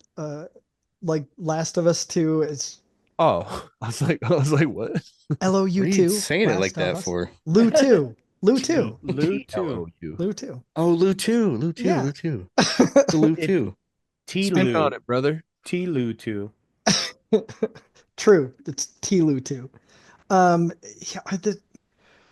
like this game is just I mean, well, I would almost wrap it up as Last of Us and Last of Us 2. Hmm. I mean, these games are just so not heavy in the sense of too much or overbearing, but I mean, they're just so consequential. Um, I mean, everything in these games just nothing feels unimportant, Right. you know? Like, I mean, from the story elements to even just the gameplay. And I mean, yeah, I get that, for a lot of people that switching back and forth between who you're controlling can get a little awkward and jarring. Um, but like I don't know, for me that really worked. Like I really enjoyed seeing it from each perspective as you're going. Yeah. Um, like I don't know, it's just everything about these games works for me. It is an icon. The, Yeah, the the the Last of Us franchise is in and of itself legendary. It is yeah, iconic. It is one. I mean, there are no words made in the English language that can touch the amount of significance that this game has, not only in gaming, but as a story in and of itself. yeah, and like uh, the fact, like that your game is consequential across the board when people get as angry and hurt personally as they did when you killed off the character. Yep. Like that fucking right there just tells you, holy shit, like this means so much to everyone. Mm. Like it's So let's just burn it to the ground. right. Like we can use this to fuck with people hard. Yep. And then to do that so well too. Because I mean, it's not just burning it to the ground, it's what are you doing after that? Yeah. And Mhm. man, it's just so monumental. It's yeah. I can't say enough good things about It's either funny. game or the franchise as a whole. It's funny that you're saying this because I have been feeling a very hard pull to those Yeah. games. Yeah, to revisiting those games. I picked up The Last of Us Part 1 on PC. It's fixed. Oh, nice. For those who have been staying away, it's more or less fixed in my testing. But I think I'm going to start with that, and then I'm going to do part 2 when it comes to PC in April.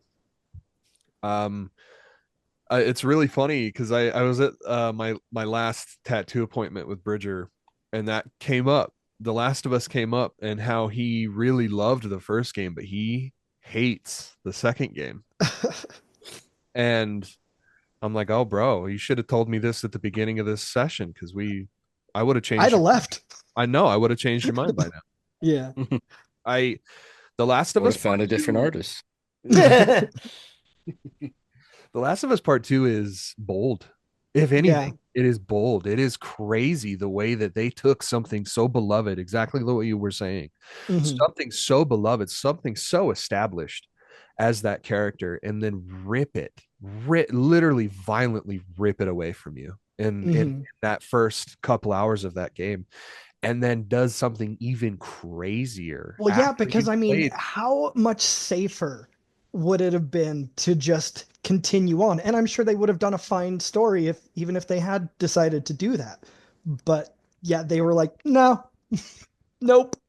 Well, and it's really funny how this game has like ruined Naughty Dog's reputation, because I don't know if you guys have seen like the reaction to the newly announced Naughty Dog game, the new IP called Intergalactic, the Intergalactic. Heretic Have Prophet, I ever which is the word. seen that reaction? First of all, the only criticism that I will levy towards this is that name is fucking awful. Like absolutely fucking awful. Like it's a bunch of Halo words just put together. I Like mean, have you heard the titles of some of the games Nick likes? Like, no, I'm just kidding. But like, I don't know. It's just like it could have been like, dude, Intergalactic would have been cool. The Heretic Prophet would have been cool. Like they're like it's already there, brother. You just like, and it's like it makes me think that the editing zone in Naughty Dog is just non-existent. Like I mean, the cutting room. the only problem that I have with it is it sounds like each part of the title, like it's sort of all juxtaposed. Like, you know what I mean? Like one part of it sounds, futuristic and space and technology, and then the other part is like religion. Yeah, like imagine if The Last of Us wasn't just called The Last of Us, it was called The Last of Us the First Generation. Yeah. Terrible name. Absolutely fucking terrible name, and that's almost the same thing where it's like, The Last of Us the Future Generation. Like Right. there's it just is really bad. And I don't want to question anything that Neil does personally, because I really don't think the guy can do anything wrong.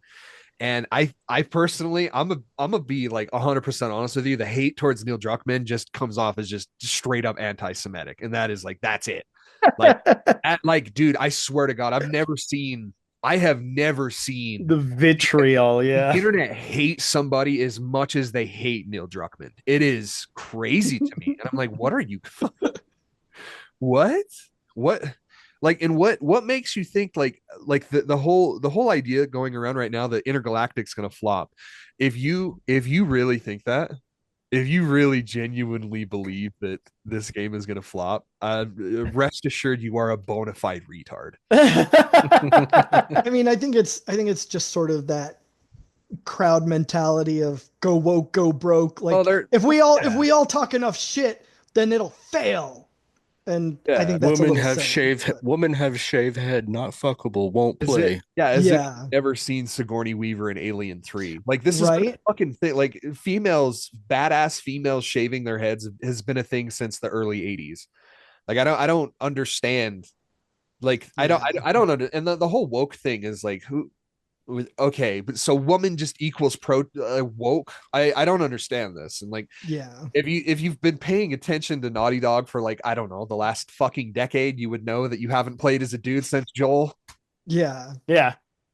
Like and Nathan Drake, I guess, if you want to count Uncharted 4, but like the latest Uncharted games are women. The Last of Us Part 2 is a woman. Get over it. I don't know why this I don't know why this is a fucking thing. Like and I do think it really is. It really goes back to that what I said before, where it's like Joel was everyone's like virtual daddy. And we just can't fucking let go of these pixels on a screen. Yeah, and Druckmann's like, oh really? Well, let me fuck with you for a while then. I'm like the ultimate troll, dude. Like, and I'm here for it. I love it. I don't know. I think he just wanted to tell a really good story Well, and yeah. subvert expectations. I don't think that there's like it's a lot of like the fucking shit that people were saying about Joker 2, how it was like, oh, we want to destroy this image that we gave Mhm. of that first Joker, where it's like, a lot of unsavory people really kind of attached themselves to that version of Joker. And Joker 2 was a retaliation. It was like a no, this is not who you want him to be. Like Yeah. I don't think that shit is real. I think it's a story. Like, I don't think that they look at something and they're like, oh my God, we got to course correct. I don't think that's like, and it's the same Right. thing with Joel, where it's like, I don't think that there was any kind of like retrospective changing of anything. Oh no, like Like, that. I mean, that seems like that was the plan from the jump, was like, hey, we're gonna get you invested in this character. He's the hero, and then we're gonna show you, you know what? He's the hero in his story, but not anyone else's. Yeah. Like, deal with yeah, it. I, Like they want you to feel those feelings and see that not everything is cut and dry, black and white. Like in a survival, you're not going to be everyone's hero. Like everyone's trying to survive and you're the one that's fucking with their survival. So you're the enemy, you're the bad guy. well, and a lot of people just, I don't want to say that they're just like not literally, what's the word? Literature trained, basically. For- Yeah. They are like opposed to pervasive storytelling because it is like it's so foreign to them. They don't really understand. Like they'll walk into a movie that is Well, supposed to be yeah. like, super metaphorical and like, is trying to do something other than tell you like a by the numbers story, and then walk out and be like, what the fuck was that about? Well, Like, like, yeah, we're used to being told this is the protagonist, this is the antagonist, here's yeah. who you root for, here's who you hate, cut and dry, end of story. And that's what it's super simple entertainment, which is fine. There's nothing wrong with that. But yeah, I think it has made people in terms of consuming story very lazy and going, yeah, okay, all right, he's the good guy, he's the bad guy, done, and not being literate in parsing out deeper themes and understanding, you know, deeper ideas like that. Culture yourselves, you fucking automatons. That's part of it too. And also I think that a lot of damaging narrative was said about this fucking game before it even came out, where they're Yeah. literally saying that this character is like is transgender when they're clearly not. They're just creating this like narrative around it with buzzwords at the time Yeah. to just make it as inflammatory as possible. And I feel like it's a study. I think The Last of Us Part 2 and Abby as a character should be a study on the general populace, the general gaming populace as a whole, because of that Hmm. visceral reaction to that character. Yeah, just I have never, outrage machines and social media. I have Like that's I have never seen, still to this day, and that's even with all the Trump shit, all of that, like all of our political discourse, like I have never seen anything as vitriolic and as vicious as the shit that I saw when it came to The Last of Us Part 2 in that character. well, and it's so funny too because everybody, wants to point across like whatever moral line or political line you are doesn't matter, but we always want, like, the first thing we do is point across and go, man, look at them, they get outraged over everything. Everyone does the same fucking thing. Every fucking one of us does the same fucking thing. Yeah. But Yeah, diatribe over. I'm gonna visit The Last of Us this year, revisit The Last of Us this year, and I'm quite looking forward to it. So it's funny that you say that. yeah. Very cool. Very cool. Cole, you're number one? It's no secret. It's Rebirth. Hell Um, yeah. you know, I as you boys know, I can go on and on and on and on and on and on and on, but I'll try not to. I Um, had no idea, really. What? That sounds You, so out of character for you. you? it takes everything that made that first game and improves upon it and makes it better. And man, like the one thing I want you to walk away from like my overall feelings of the game, like what I want you to walk away with is knowing that like it is such a cool feeling to know that it is ramping up so substantially to the point where this next game is going to be so fucking crazy. I don't even know, like Mm-hmm. just even thinking about like what they're going to do off of what they did in this game alone is crazy. Like Eddie, did you play all the way through Rebirth, or did I didn't. you played all the way through Remake? I did. Yeah, I'd played through Remake, but not Rebirth. And I've been thinking about revisiting and like actually playing through Rebirth. It's the same thing as Persona, where it's like, dude, I understand. This is a huge undertaking. It's a Yeah. 100+ hour JRPG, with lots of stuff to do. And it's all, I hate to say it, it's all meaningful shit to do. It is all Yeah. like fun and reaches out to characters and adds to the story in ways that I never like really even thought of. And the way that they have taken the word remake and just kind of flipped it around, and it's like it doesn't really mean what it means anymore. Mhm. And the remake trilogy as a whole is their way of saying like it's a definitive flag in the ground of like this is what this game was supposed to be. This is what we wanted to do at that time. Like, and all of the new stuff feels so well thought of and Right. ingratiated into the story Mhm. where it almost feels like, yeah, I mean that's what happened. Like that's how I remember it happening. But what an exciting time it is and it feels oddly specific just to me, just because I am such a, this game is so deeply important to me and how like my tastes as a gamer and To your like tits? my tits got big fat baby tits. uh Golden Globes.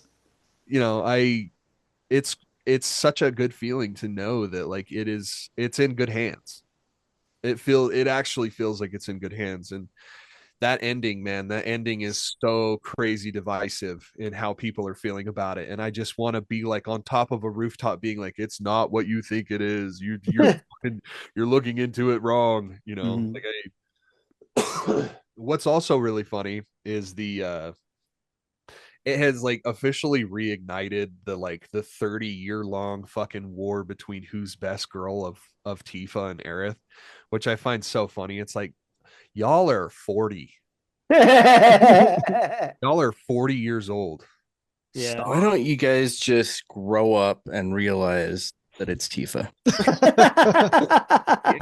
The answer has always been Tifa. And that's the Yeah. thing is like, and the game is like, you know, it's a stupid spoiler. So it's like, it's not really a spoiler. It's like, it's Yeah. obvious. It's obvious what the fuck they do, what they're doing. But like, people are so in denial. They're like, it's still like, dude, it's crazy. Like, it's being transported like 30 years ago where it's like people are legitimately like looking at, and it's cool because like we see confirmation even from the devs. The devs are like, yeah, dude, you're in denial. You're in denial of what happened at the end of that game. That's how you're supposed to feel. That's how Cloud feels. And I love it. I love that, like this meta-ness where it's like, yeah, dude, you're fucked up. That ending was traumatic as fuck. Yeah. Like, I'm sorry, like I love that like all the devs are saying like they're all on the same page where it's like, dude, you want a happy story, but that's not what this game is. Yeah. That's never been what this game's about. It's not about like, when people you love die, they're dead. I'm sorry. It Yeah. sucks. It sucks, but like and I hate that about some media where it's like it just completely disrespects the idea like Dragon Ball, for example. Like Dragon Ball, I love Dragon Ball, but it like completely shits all over the idea of like of death and the finality of death and like how there is no going back from being dead. Goku fucking comes back like 5, 15 fucking times. Yeah. That's just And I know that it's like based off of mythology and shit, but like it's still media, it's still it's still literature. And I feel like that's like the most important takeaway from the themes and everything of Final Fantasy VII is that it is about loss, it is about grief, it's about acceptance, but it's also about denial and identifying denial. And man, they get it. They fucking get it. And it's so refreshing and it's so nice to see that like that they're on the same page as and in 2028 when we're playing part 3 and a very obvious thing that shouldn't be happening is happening in front of my screen, and like I'm like traumatized because it's like, oh, I was wrong, they don't get it. I could be wrong. I Right. definitely could be wrong. However, this game is so good to the point where it doesn't matter what they do in this next game, because if they fuck it up completely, they still did this shit right. And I can pretend, like this is the ending of this game is the most important moment of the entire game, of the entire story. It has to happen. Right. And it did. And even if they like retrospectively fucking change that shit and it's like, no, it didn't really happen, you were in denial the whole time, like they pull a fucking rug pull or whatever, nah. Rebirth like hit it from every aspect. Fuck, I'll remake the third part of the game myself. Like I'll fly my ass out to Japan and be like, listen, Nomura, you washed up fuck, I'm out here and we're changing shit now. Cloud, he's getting a haircut. Hell yeah. Yeah, it's obvious. I think it is a wonderful game from front to back. I have a hard time explaining it because I feel like it just so specifically just ties to everything that I specifically love about Right. 7 and how Right. and Well, I they made this game specifically for you. bro, if you told me that Nomura's been living in my vents for the last 10 years, I would believe you because there Just everything with a little notebook, just like anything anything and everything I've ever wanted is in these games. And so now I see the ending as like it's a layup, bro. It's a victory lap. It's a celebratory march to just being one of the greatest trilogies ever made. So Hell yeah. in terms of being a Japanese role-playing game. But yeah, my number one is Final Fantasy VII Rebirth, obviously. Very cool. Very cool. All right, we come to the part of the episode where we talk about our honorable mentions. These are games that didn't make it to our list but deserve to be talked about, even in the slightest. We each have 3. We'll just get into it. My 3 are Helldivers 2. I mean, everything that Cole said, it was an incredible game and had such a fucking chokehold on everything and everybody, and it was incredible. WWE 2K24. It's a WWE game, same as last time, only better because last year's was kind of rough, but 2024 redeemed itself and it was a really it fun game. was last year was no 2021 though. We'll say that. Right, exactly. Um, and Need for Speed Unbound. That game, uh, best Need for Speed in my opinion since Underground 2. Um, loved every Is minute that of. is that on PlayStation Plus? I think so. It should be. Okay, I don't Um, know. I know it's I'll on have to Game check. Pass. I know it's on Game Pass, so Maybe. because that's how I played it. I played it on PlayStation Plus. I didn't Oh, buy did it. you? Yeah. Okay, I'll have to Uh, check it. yeah. Super fun game. I really enjoyed it. If you like the Need for Speed games and feel like they've, petered off or whatever, pick it up. I promise you won't be disappointed. Nick, your honorable mentions? Um, I don't know why I have Space Marine 2 in my honorable mentions and in my You're top games, but I'll switch that out because I don't think So nice, you it had to was list it supposed to be twice. there. yeah. Um, my first honorable mention, I'm going with Balatro. Balatro is a fantastic game. Um, it just it hasn't sucked me in the way these other games have. Is just all I'm going to say about it. But other than that, Balatro is super addicting. Um, I haven't finished a run yet, but there's always that need to want to keep going and Yeah. see what you can do differently, see what unlocks you get, um, that sort of thing. My second honorable mention is a game called I Am Your Beast. Yeah, I I've saw you been playing that. playing this game Ooh. a little bit lately, um, all because I watched a video of Donkey play it. And I was like, dude, this game actually looks kind of fun. So it's essentially kind of a reskin of Ghost Runner, where you have to go through and you have to speed run levels, like kill people creatively, that sort of thing. Like multipliers will better your score, and then you get a B C D or S rank after you finish. But the dialogue in this game is like really, really well written.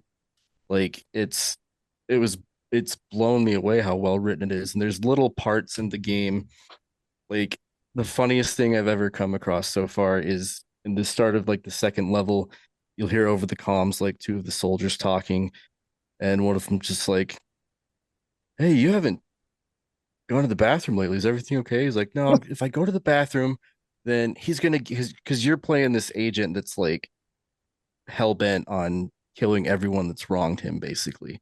Hmm. So he's like, if I go to the bathroom, he's gonna get me, and then my mom at my funeral will know that I died trying to take a fucking piss. And then there's just silence, and then the other guy goes, "You need to piss, Alan." That's the end of the conversation. But um, my third honorable mention, I wanted to put this on my list very badly, but it is the let me make sure I get the title correct. It's Teenage Mutant Ninja Turtles Splintered Fate. Mm. Oh, cool. This is essentially Teenage Mutant Ninja Turtle Hades. It's a Oh, hell yeah. roguelike ARPG. Really? It is intoxicating how fun this game is. You can play as any of your ninjas. Um, each one Ninja, has please. like, yeah, each one has different ability. Like Donatello has higher health but less damage. Raphael does more damage, but it's focused on like one area. Leonardo's like well rounded, and then Michelangelo does like the area of attack stuff. Um, but yeah, it's very, very fun. I would absolutely recommend it. And I don't know if it's on consoles, but I bought it on PC, and I bought it on sale, but it's like a $30 game right now. But I would absolutely recommend it to anyone who loves games like that, like Hades or any kind of roguelike like that. Hell yeah. Cool. Derek, your three honorable mentions? So mine are Oddworld Soulstorm, Okay. which I'm sure that's not surprising. Mm-mm.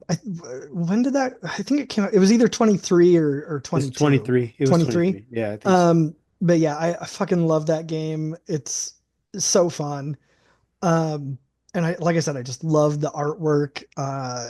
Yeah, it's just a blast. Very charming game, yeah. Yeah. It's just this great little platformer adventure puzzle game, and it's just super fun. Alan Wake 2, Nice. because I mean, you guys, I'm pretty sure just played it right off the bat, right? Mm-hmm. And Yeah. it took me Oh a yeah. hot minute to get it, so I didn't play it until the beginning of this year. Mm-hmm. Um, so anyway, love Alan Wake 2. I mean, it's super charming. It's got so many like just endearing characters, I Mm-hmm. and the story is just it's fantastic. But and then my third one is one that I dipped my toe into, and I was telling Eddie that, I think it would be great for all of us to jump in on this, but Ghostbusters Spirits Unleashed. Um Yeah, it's a fun game. it's great. I mean, it's just like a little you know 4v or 5v you know a bad guy, and you just go in and you've got a couple ghosts that you have to catch, and um it's great. I mean, it's because I'm not normally into those kind of games, like the sort of survival Mhm. game. Ideally. Yeah, like I'm not normally into that sort of thing, but it's that with a Ghostbusters skin. I mean, how could you not like that? I mean, you're just going around with your proton pack and sliding out traps and trap it. Like it's just It's super fun. I played it's it on VR a little, and it was really fun. like it's literally just, you going and getting to play to be Ghostbusters. Like Yeah, yeah, how it's could that super not fun. be awesome? Yeah. But anyway, so that's my other honorable mention, and if I can convince y'all to play that together one time, I think that would be a blast. I think we'd have a lot of fun with that. Cool. Well, But yeah, I didn't see Splintered Fate like on the PlayStation Store, Yeah, mm, it unfortunately. wasn't. That's lame. But damn. my God, it's fun. Cole, your three honorable mentions. So we spoke at length about Warhammer 40K. That was one of them. Hmm. Second is Metaphor ReFantazio. I just didn't, like I said before, I dropped the game just because I feel like it's requiring way more of my attention that I'm giving it. And there are way too many games that I want to play right now that I'm just like, it's amazing. It has some things that I don't much care for in terms of like deviation from the Persona formula, but Hmm. I think it's fucking like a really cool idea because it is just Persona mixed with like Final Fantasy VI specifically, and it's a really fucking good game. I don't have enough time for it, and it's a 70 to 100 hour JRPG, and I really only had time for one of those this year. But That's that's kind of the main reason I haven't gotten around to it yet. Like that's the main reason I haven't played like Silent Hill or Black Myth. It's like, dude, I am like not even halfway through Rebirth. Like I cannot start another game Yeah. right now. Yeah. my third honorable mention is Indiana Jones and the Great Circle. Nice. Uh, Excellent. completely blindsided by this. I was not it was not on my radar at all, but I've only played it for like 4 or 5 hours, given why it's only an honorable mention. But it is crazy what they did in terms of like turning it into a first person game was such a bold choice, and it works out. Cotton, it works out so fucking well. Like I don't understand like the idea of it just doesn't make sense until you start playing it. It's like, oh, this like the and like the way that they've turned it into like an interactive simulation game, like almost kind of like Prey, where it's Yeah. like there's lots of things in the environment that you can use to your advantage. And I think it's so cool that you can like you have a gun, but like it's heavily incentivized to not use the gun, Hmm. like not shoot the gun. You just because you want to be, it is like a at its heart, I feel like it's a really good stealth game. Yeah. You can like, and also the why I say that is because it's so faithful to those old movies that it's like there's clearly points in those old movies where it's like, how can the Nazis not see Indiana Jones?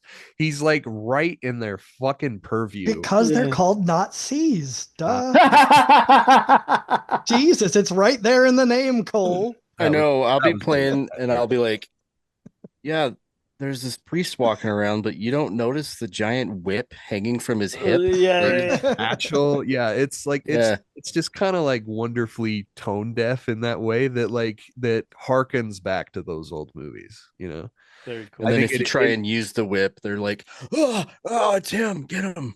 yeah, and I love the old fashioned sounds too, like the sound effects, like like Yeah. when you get into a fist fight with a guy, it's like old school, like pow pow pew, poof, poof. Like Yeah.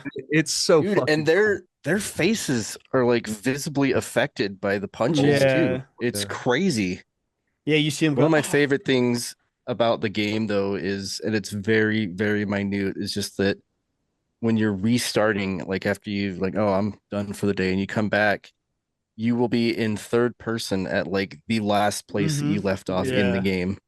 I think that's awesome. dude, and it's kind of stylish in the way that it does that. Yeah. Like, the way that the game like will be like, oh yeah, it is first person, but there are times where like it will go to a third person camera and it Yeah. like makes sense and it's slick and it like looks really good. I don't know. It's you definitely shouldn't sleep on it at all. I think it is The only wild. thing that kind of slightly, not very much, but ever so slightly turns me off about it is that I like to be able to be in third person for gameplay, Yeah. but Yeah. that's a very minor gripe. I would still this, and it's also been confirmed that this game is coming to PlayStation along with Oh, hell yeah. every other fucking Xbox game. Halo, it's only a matter of time. It's only a matter of time before I start pressing square to reload my assault rifle. I know, but don't sleep on it. It's really good, like really shockingly good. And they don't, I feel like they don't over exaggerate like his movements either. Like when you're Mm-mm. climbing up stuff, he's like really like, I'm like, oh yeah, because this guy's like a 40-year-old man. Yeah. He's not gonna scale this fucking drain pipe, like Yeah. I don't know. I was not expecting this level of quality from this title at all. And it is That's awesome. hands down, the best title that Xbox has put out in the last 10 years. when it got announced, I was like, oh God, like Oh, really? God, Like here we Well, go. especially based on, how the movies have done and how the newer shitty, movies, yeah. yeah, they've been over the past, 10 Like years. I remember when I put it in the chat, Eddie thought I was talking about a new movie. I was like, Yeah. give Harrison Ford a break. And I'm like, no, dude, it's a game. Yeah, that's funny. Yeah, that's all my honorable mentions. Hell yeah. Well, that concludes our episode. Thank you for sticking with us through this long one, but we love you and thank you for doing it. As always, you can follow us on social media. On Facebook at the Nerd Corporation, a podcast. Yeah, on Blue Sky and Instagram at Nerdcore Podcast. Or you can find us on TikTok at Nerdcourt Podcast. And since you're already watching on YouTube, don't forget to like, comment, share, and subscribe. Hit the little bell icon. We want to get into as many nerdy ears as possible, and that's the best way to do that. If you love us and want to support what we do, consider supporting us on PayPal, paypal.me/nerdcourt podcast. We want to have the best loot, give you the best giveaways, and give you the best nerdy experience, and that is the best way to do that. So, from all of us here at the Nerd Corporation, we thank you. We love you. Keep it nerdy, y'all. Love you, bye. Love you. Bye. Bye.